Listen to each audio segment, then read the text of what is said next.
Hello everyone, Prosperity here. With Legion fast approaching, I decided to make a few videos to go over the changes that are happening with the game. In this series, we'll be going through all the changes to each class and specialization, breaking them down to help you better understand what's going on. Welcome to the core combat overview for the Affliction Warlock in Legion. In this video, we're going to take a look at the core combat abilities for Affliction, broken up into two parts, damage and utility. Your core damage spells are Agony, Corruption, Drain Life, Seed of Corruption, and Unstable Affliction. Core utilities are Banish, Command Demon, Create Healthstone/Soulwell, Demonic Gateway, Enslave Demon, Fear, Life Tap, and Summon Demon. Let's start things off with your damage abilities, shown on screen here. These 5 spells are the core of your gameplay, and mastering the use of them is absolutely necessary. Agony is an instant cast spell that inflicts shadow damage to one target, dealing a considerable amount of damage over 18 seconds and sometimes generating soul shards when damage is dealt. The damage of this spell starts low and increases the longer it's on the target. However, if the damage over time effect falls off the target, the damage ramp starts over when you reapply it. This spell should be recast on a target when the damage over time effect gets to around 4 seconds left for best results. Since this is your soul shard generator, having this spell on as many targets as possible is highly recommended, even if you cannot reapply the spell effectively to all of them. Corruption is another instant cast spell that inflicts a static damage over time effect to your target, dealing shadow damage over 14 seconds. Watching the remaining time on this dot is not as important as Agony, but you should try to keep it on your primary target as much as possible. Drain Life is a channeled ability that deals shadow damage over 6 seconds, so long as you remain channeling it. The spell will also heal you for 260% of the damage dealt by it. If you have no other abilities to use, the spell should be channeling on the lowest health target available. Seed of Corruption is your main AoE spell with a 2.4 second cast time. When cast, your target will get an 18 second debuff. When this debuff expires, it will deal a hefty amount of shadow damage to all enemies within 10 yards of it and apply Corruption to any enemy that it hits. The debuff will also detonate early if the target is hit by another seed detonation, or if the target takes 300% of your shadow spell power worth of damage from your spells. This is usually achievable by casting an Unstable Affliction on the target with all your other damage over time effects going simultaneously.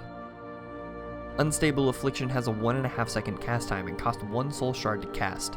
When you successfully cast this spell, your target will be affected by an 8 second debuff that will deal 300% of your spell power worth of shadow damage to it over the duration. Casting this spell multiple times will stack the dot effect, so managing your soul shards here is pertinent. You can either cast this back to back until you're out of soul shards to get one huge dot, or spread them out right before the dot ends to get more sustained damage. If the effect is dispelled before the 8 seconds is up, the target will take 200% of the remaining damage of the debuff and be silenced for 4 seconds. Also note that if the target dies before the 8 seconds is up, you will have a soul shard refunded. Now it's time for the core utility spells, shown on screen now. One spell that I'm leaving out is Demonic Gateway.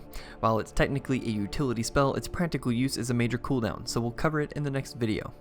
Understanding your damaging spells is a great place to start, but learning your utilities is where you will start to really move from a good player to a great player. Banish has a 1.15 second cast time and a 30-yard range. This spell incapacitates any demon, aberration, or elemental for 30 seconds. You may only have one banished enemy at a time, so casting this on another target will cancel the current effect if you already banished something else. Command Demon is an instant ability that causes your current demon to use a specific ability. The ability affects vary wildly from demon to demon. The Imp casts Cauterize Master, which heals you for 8% of your maximum health over 12 seconds. The Voidwalker casts Suffering, which causes it to taunt your current target.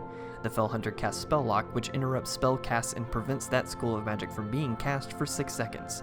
The Succubus casts Whiplash, which deals damage and knocks back all enemies within 5 yards.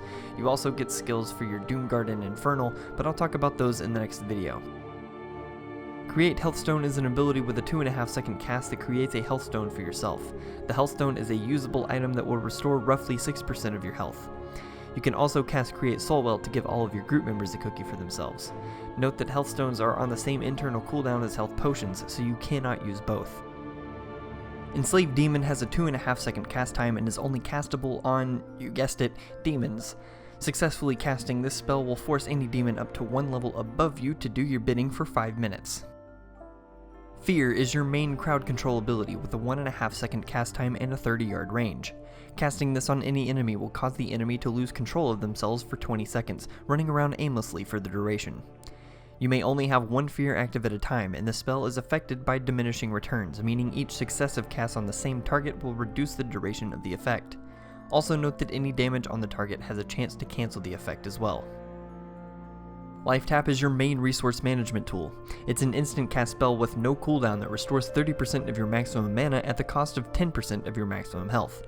It is best to use this ability woven in amongst your damaging spells, but should not be cast until you're below 70% of your total mana. Summon Demon is a spell with a 2-second cast time that summons one of your 4 demons mentioned above to fight for you. The 4 to choose from are Imp, Voidwalker, Fellhunter, and Succubus. These are all useful in different situations, so knowing when to use them is important. The Imp is good for fights when you don't need any extra utility in a fight other than raw damage. Voidwalker is your go-to soloing pet. The Fellhunter brings the interrupt utility and has comparable damage to your Imp, but is a melee pet whose damage scales with the amount of active dots on the target. The Succubus is the last of your permanent pets, and it deals slightly less damage than the Imp, but also has the ability to charm humanoids, disorienting them for 30 seconds. Let's recap. Keep your damage over time effects going on your main target, keeping a special eye on Agony to make sure it's doing the most damage it possibly can, and cast Agony on as many targets as possible. Cast Unstable Affliction when you reach 5 soul shards, either back to back for burst damage or spread out for more sustained damage. For AoE situations, use Seed of Corruption on your targets in place of Corruption, and lay into your main target with your single target rotation. Anytime these 4 spells are not being cast, kill time with Drain Life. Be aware of the demon you have summoned. Manage your mana with Life Tap once you've dropped below 70% mana. Use Fear, Enslave Demon, and Banish to control the battlefield, and keep yourself alive with well-timed health stones. Follow all of these rules and you'll be well on your way to mastering Affliction. That's all I have for the core combat overview for the Affliction Warlock.